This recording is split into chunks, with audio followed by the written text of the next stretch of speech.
हमारे वरिष्ठ नेता मल्लिकार्जुन खड़गे साहब, चौधरी जी अधीर रंजन, हमारे संगठन महामंत्री केसी वेणुगोपाल साहब, हमारे भाई भूपेश बघेल जी मुख्यमंत्री छत्तीसगढ़, हुड्डा साहब और तमाम यहाँ उपस्थित हमारे पूर्व मुख्यमंत्रीगण, प्रदेश कांग्रेस के अध्यक्षगण, CWC के मेंबरगण और तमाम नेतागण, सिविल लीडर्स और उपस्थित मेरे प्यारे प्यारे भाइयों और बहनों, नौजवान साथियों, आपने सब बातें सुनी बड़ी गौर से। मैं बैठा बैठा सोच रहा था 77 जब था, इंदिरा जी बैठो, इंदिरा गांधी जी जब चुनाव हार गई थी और जो आज माहौल देख रहा हूं मैं, उसी प्रकार का माहौल जब इंदिरा गांधी जी चुनाव जीत के आई बाई इलेक्शन चिकमंगलुरु से, तो पार्लियामेंट से उनको निकाल दिया गया वापस और जेल भेज दिया गया। जो जज्बा आज आप में मैं देख रहा हूं, वही जज्बा उस वक्त में था। इसके लिए आप बधाई के पात्र हैं। हम लोग भी आपकी तरह उस वक्त में इन्वॉल्व हुए थे, लंबा संघर्ष चला था, जेल भरो अभियान किया हम लोगों ने, जेलों में गए थे। ये जज्बा आज आप आए हो यहाँ पर दिल्ली की सड़कों पर, कई लोगों को तो अरेस्ट कर लिया गया, पहले ही थानों के अंदर बैठा रखा है, आने दे नहीं रहे यहाँ पर। पिछले 3 दिन तक भी ऐसे ही किया। मैंने अभी मीडिया के हमारे भाइयों को कहा, ये गांधी जी के सत्याग्रह के रूप में हमारे कार्यकर्ता व्यवहार कर रहे हैं। कहीं आपने देखा कहीं पत्थरबाजी आज नहीं देखी कहीं आपने? हम गांधी जी के विचारों के आधार पर खाली सत्याग्रह कर रहे हैं, अरेस्ट दे रहे हैं, धरना दे रहे हैं, अपनी बात कह रहे हैं। उल्टा हो रहा है इस राज के अंदर, मोदी जी के राज में उल्टा हो रहा है कि पुलिस अत्याचार कर रही है ऊपर का आदेश से। पुलिस नहीं चाहती है कि हम कोई मिसबिहेव करें।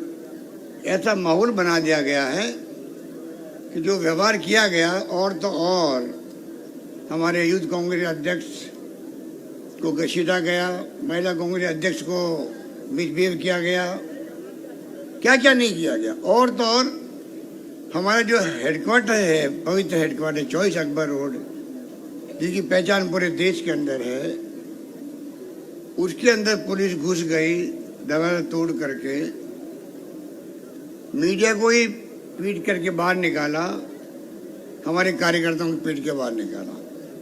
इतिहास में आज तक कभी नहीं होगा। मैंने मीडिया के साथियों को कहा, सरकारें अलग अलग प्रदेशों के अंदर अलग अलग पार्टियों की है, क्या वो भी अगर बीजेपी के दफ्तर जो है वहाँ पर राज्यों में जो व्यवहार आपने दिल्ली में किया है, अगर वो व्यवहार करने लग जाए तो क्या स्थिति बनेगी? ये लोग फासिस्ट ही हैं। जिंदगी में कभी इन्होंने लोकतंत्र में यकीन नहीं किया। मोदी जी हो, अमित शाह जी हो, पूरा इनका कुनबा हो, ये खाली लोकतंत्र का मुखौटा पहन के राजनीति कर रहे हैं। इनका कोई संबंध लोकतंत्र से नहीं है, वरना ये हरकतें कभी नहीं करती। राहुल गांधी को कभी नहीं बुलाते ईडी के अंदर, सोनिया गांधी जी को नोटिस देने की हिम्मत इनकी कभी नहीं होती, क्योंकि इनका विश्वास लोकतंत्र में नहीं है। हमारे वक्त में जो आरोप लगते थे, मुख्यमंत्री पे लग गए, मुख्यमंत्री का इस्तीफा। कांग्रेस लोग सोचते थे कि जब मीडिया में कोई इश्यू बन गया है, पब्लिक में इश्यू बन गया है, तो पब्लिक क्या कहेगी, लोग क्या कहेंगे? लोग हमारे माई बाप होते हैं। और सीधा इस्तीफा मुख्यमंत्रियों का, रेल मंत्री का, कानून मंत्री का, गृह मंत्री का। ये होता है लोकतंत्र की मूल भावना। और ये इतने बेशर्म लोगों से राज कर रहे हैं, इनको कोई मतलब नहीं कि लोग क्या कहेंगे। खाली ध्रुवीकरण करके हिंदू के नाम पे, मुस्लिम के नाम पे आप राजनीति कर रहे हो। इस देश को कहाँ ले जाना चाहते हो? 70 साल पहले देश क्या था? लोग समझते नहीं थे कि बिजली होती क्या है। ना सड़कें, ना पानी, ना बिजली, ना शिक्षा, ना स्वास्थ्य। क्या था देश के अंदर? और क्या नहीं है? क्या ये मोदी जी ने बनाया है? 70 साल में कांग्रेस ने क्या किया, जुमला बोल गए। अरे मोदी जी, कम से कम इतने भाव तो रखो पीढ़ियों के लिए। आपने कभी नाम लिया इंदिरा गांधी का, जिसने परमाणु विस्फोट किया सबसे पहले 74 के अंदर, पाकिस्तान के 2 टुकड़े कर दिए, बांग्लादेश बना दिया, कभी नाम लिया आपने? उनको याद किया कभी किसी न किसी रूप में? खालिस्तान नहीं बनने दिया, अपनी जान की बाजी लगा दी। मैं खुद उनका मंत्री था, डिप्टी मिनिस्टर था मैं, मुझे मालूम है उनकी भावना क्या थी। उनको मालूम था मेरा कुछ भी हो सकता है, पर उन्होंने सारे कदम उठाए। वो देश के लिए शहीद हो गई, पर देश एक रहा, अखंड रहा। ये तो है कांग्रेस की नीति है, विचारधारा और कार्यक्रम देश के लिए। और ये लोग महंगाई की परवाह नहीं, बेरोजगारी की परवाह नहीं। कहाँ जा रहा रुपए डॉलर, काला धन लेके आएंगे विदेशों से। 14 गुना ज्यादा बढ़ गया काला धन वहां पर। वो कमेटी कहाँ गई, सुप्रीम कोर्ट की जज वाली, काला धन लाने की जांच करने वाली? लोकपाल कहाँ गया? सरकारें बदल गई, यूपीए 2G स्पेक्ट्रम कहाँ गया? कोलगेट कहाँ गया? कोई नाम नहीं ले रहा देश का। ये फांसी की सोच वाले लोग हैं, आरएसएस, बीजेपी वाले। ये आप जो बैठे हुए हो, मुझे इस बात का गर्व है, आप दूर दूर से आए हैं।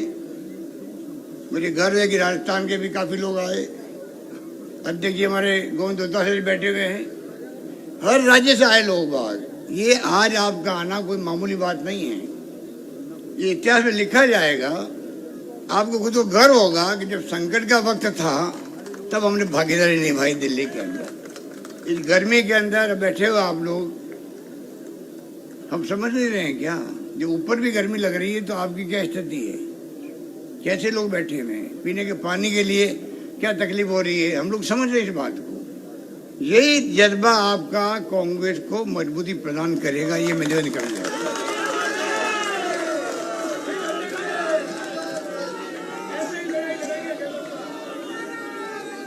इस परिवार ने, आप सोचिए, इस परिवार ने सब कुछ दे दिया देश को।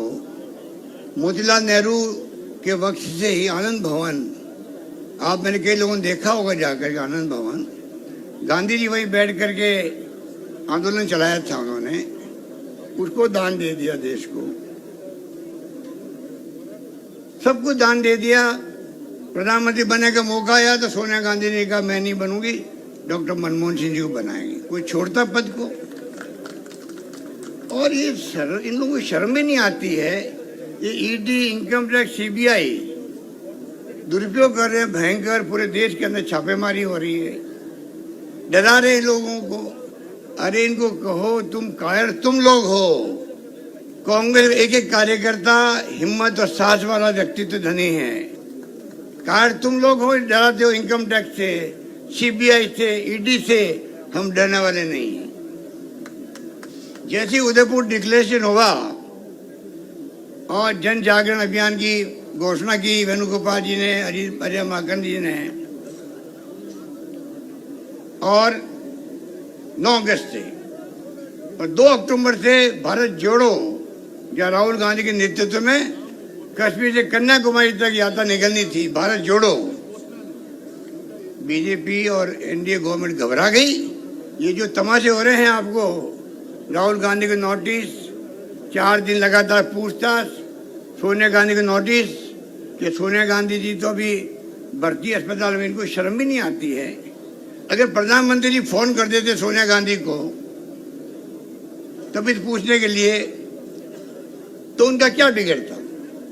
आप तो उल्टा पूछने के बजाय उनको नोटिस दे रहे हो। आप ईडी में हाजिर होइए। आप शर्म आने की बात है। क्या जा रहा देश, कहाँ जा रहा है? इस देश में जो माहौल बन गया है, किसी को नहीं मालूम ये देश किस दिशा में जा रहा है, किस दिशा में जाएगा, किसी को नहीं मालूम। इतना भयंकर असंतोष है, हिंसा का माहौल है, तनाव का माहौल है। ये लोकतंत्र के लिए शुभ संकेत नहीं है। ये हमारी लड़ाई विचारधारा की है। कोई बीजेपी से या मोदी जी से, किसी से कोई व्यक्तिगत दुश्मनी नहीं है, हमारी दुश्मनी नहीं है। वो हमें दुश्मन मानते हैं। कांग्रेस मुक्त भारत बना देंगे, अरे आप लोगों के बाप दादा आ जाएंगे तो कांग्रेस मुक्त भारत नहीं बनने वाला है।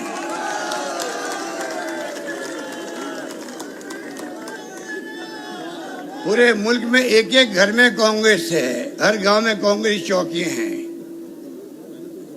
ये विचारधारा है, ये कभी मुक्त नहीं होगी। ये विचारधारा वही है जो देश का डीएनए है। हर धर्म, हिंदू, मुस्लिम, सिख, ईसाई, फारसी, जैन, अलग अलग भाषाएं वाले, तमिल, तेलुगु, मलयालम, पंजाबी, गुजराती, बंगाली, हम समझते हैं कि आपस के अंदर तभी मुल्क एक व अखंड रहा है, क्योंकि कांग्रेस की नीतियां, उसके कार्यक्रम, उसके सिद्धांत ये महात्मा गांधी के जमाने के, पंडित नेहरू के जमाने के, मौलाना अबुल कलाम आजाद के जमाने के, सरदार पटेल के जमाने के बने हुए हैं। अम्बेडकर का संविधान बना हुआ है। आज संविधान से देश चलता है, कानून से देश चलता है। ये उससे नहीं चलाना चाहते हैं, ये अपनी सोच से देश चलाना चाहते हैं, और सोच बड़ी खतरनाक है। तो झलकिए हैं आपको, पता नहीं इनके दिमाग में क्या क्या है। अब ये जो अग्निपथ लेके आए हैं, आरएसएस और बीजेपी, जो अभी आतंक मचाया हुआ है करप्शन के अंदर, आप कल्पना नहीं कर सकते। अगर आपके कोई रिलेटिव मिलने वाले नौकरी में हो, इनकम टैक्स में, ईडी में, सीबीआई में, कहीं पे पूछिए, 10 गुना ज्यादा करप्शन बढ़ गया देश के अंदर। लूट रहे हैं देश को ये लोग। इसे लोकपाल की बात नहीं करते हैं, काला धन की बात करनी छोड़ दी इन्होंने। कहां जा रहा मुल्क, जा रहा है। अरे लोकतंत्र में प्यार, मोहब्बत, भाईचारा होता है, कोई दुश्मनी थोड़ी होती है। पर आज जिस प्रकार का माहौल बनाया है, बड़ा खतरनाक है।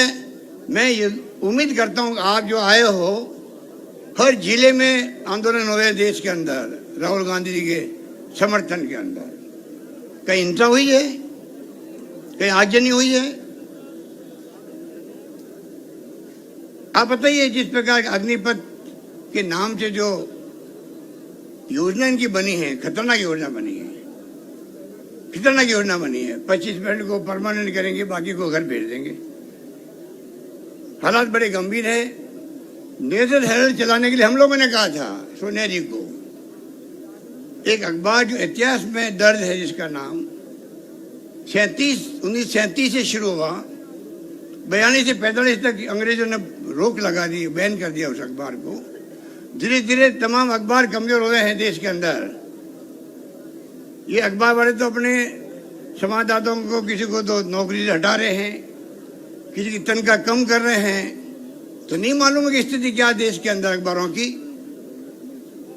अगर हम लोग सोचे नहीं, हमारा अखबार भी निकलना चाहिए, नेशनल हेराल्ड मजबूत होना चाहिए, वो कमजोर हो गया है, तनख्वाह देने के लिए पैसा नहीं है, और कानून के अंतर्गत कोई पॉलिटिकल पार्टी अपने अखबार को पैसा दे सकती है जो उसकी विचारधारा को आगे बढ़ाए।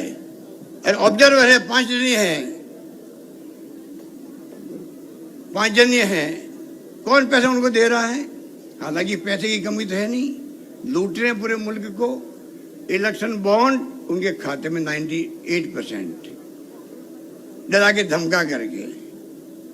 ये जाएंगे चंदा मांगने किसी के इंडस्ट्रीज के यहाँ, पीयूष गोयल जी, तो पता है क्या कहेंगे? आपका नाम सेलेक्ट हो गया है, मतलब बहुत लक्की हो, प्रधानमंत्री ने आपका नाम किले कर दे चंदा लेने के लिए। वो कह गए, लो चाय पियो, क्या करना, बताओ क्या करना? कि 25 देना पड़ेगा आपको। 25 वो लाख वाला नहीं, करोड़ वाला। आगे वाला कह रहा, देखो अभी स्थिति खराब है, कोरोना है, ये है, वो है, तो 15 दे पाऊंगे। नहीं फिर छोड़ो, मतलब धमकी। ये देश का तरीका है चंदा लेना इन लोगों का। कांग्रेस बिना साधनों की लड़ाई लड़ रही है, कांग्रेस बिना साधनों की लड़ाई लड़ रही है, और ये लोग लूट रहे हैं देश को। पूरे देश में अपने ऑफिसर बना दिए इन्होंने, जमीन ले लेकर के। 332 जगह बन चुके हैं, बाकी जगह बन रहे हैं। 5 सितारा होटल वाले ऑफिस बन रहे हैं इनके। पैसा कहाँ से पूछने वाला कोई है?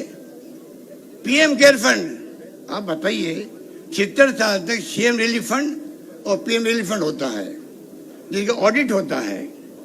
एक नया फंड क्रिएट कर दिया, जिसका ना ऑडिट होता है, ना कोई पूछताछ हो सकती। 4 ट्रस्टी बन गए उनके। ये कहाँ का न्याय है? ना जुडिशरी कुछ कर पा रही है बॉन्ड को लेके, पीएम केयर फंड को लेके। पेगासिस जासूसी कर रहा है, उसको लेके जुडिशरी दबाव के अंदर है इनके।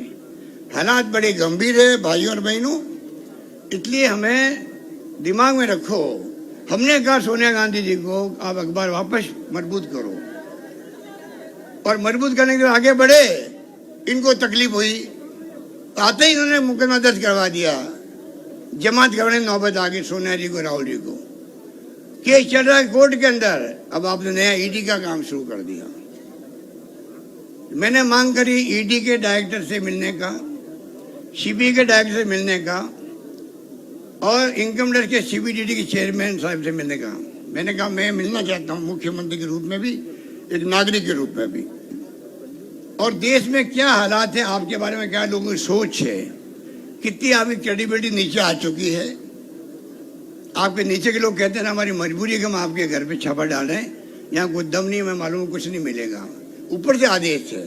मैंने कहा मैं आपको आगे बताना चाहता हूँ मेरी भावना। फटाफट टेलीफोन आए मिलने के लिए। कब मिलना चाहते हो? मैंने टाइम दे दिया, 4 साढ़े 4 बजे का। आधा घंटे में टेलीफोन आ गए, नहीं हम खुद ही आगे मिल लेंगे आपसे जयपुर के अंदर। आप बताइए, ये स्थिति है। इस प्रकार से जो हालात बना रखे इन्होंने, सीबीआई, इनकम टैक्स सबके माध्यम से डरा रहे हैं।